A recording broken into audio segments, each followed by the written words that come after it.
The office was quiet, its usual buzz faded into the soft hum of cleaning machines and the gentle swish of a mop across marble floors. It was nearly midnight, and while most of the city was asleep, 17-year-old Amara Collins was scrubbing coffee stains off a boardroom table she would never sit at. She worked in silence, headphones in, humming to an old gospel tune her late grandmother used to sing. The towering glass building she cleaned every night belonged to Branford Tech, one of the most powerful tech firms in the country. She'd memorized the routine: top floors first, avoid eye contact with the execs if they worked late, and never ever linger. She wasn't supposed to be seen. But tonight would be different. Upstairs, in a dimly lit office filled with awards and silence, Miles Branford, CEO and one of the youngest black billionaires in the country, sat at his desk. He was reviewing quarterly reports, but his mind wandered. He'd built an empire, yet he felt disconnected. His success had come at a cost: relationships, family, empathy. Just as he stood to grab a late-night coffee, he heard soft footsteps echoing in the hallway. Curious, he peeked out.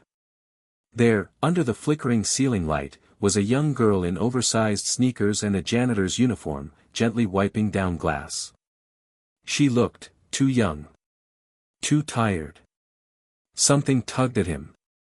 "Excuse me," he called. Amara froze. She hadn't seen him. Her eyes darted around like she was caught stealing. I'm sorry, sir. I didn't mean to disturb." "You're not disturbing me," he said gently, walking closer. "What's your name?" She hesitated, her voice barely above a whisper. "Amara." He nodded. "How old are you?" 17, sir." 17. Working the graveyard shift in a corporate building. It didn't sit right. "Why are you working here at this hour?" She hesitated, then said something that knocked the wind out of him. "My mom's in hospice. I clean offices at night and go to school in the morning. I just need to keep the lights on." Miles stood still, his world quieted. In that moment, the graphs, the millions, the business calls, they all felt meaningless. "You go to school?" he asked, stunned. "Yes. I want to be a doctor," she said, looking him in the eyes now. "My mom always told me not to let where I come from decide where I'm going." And just like that, Miles remembered. He remembered his mother, how she worked nights, cleaned houses, and cried behind closed doors so he wouldn't see. He remembered the shame he carried in high school when kids laughed at her uniform. He remembered the promise he made the day she passed. "When I make it, I'll never forget where I came from."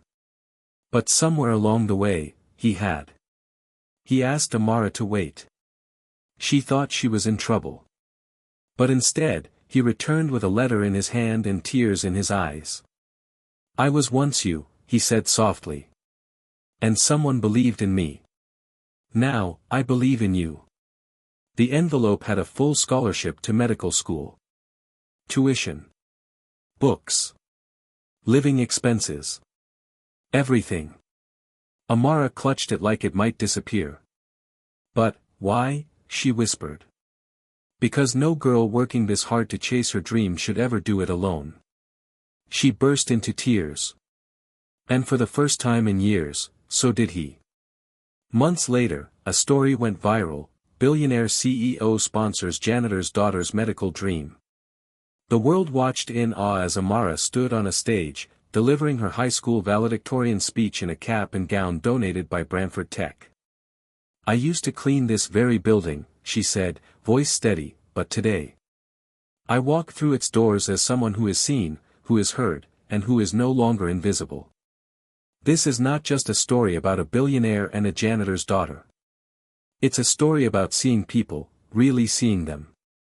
About remembering where we came from, and using our power, privilege, or position to lift someone else. Because sometimes, the greatest returns come not from the stock market, but from a single act of kindness.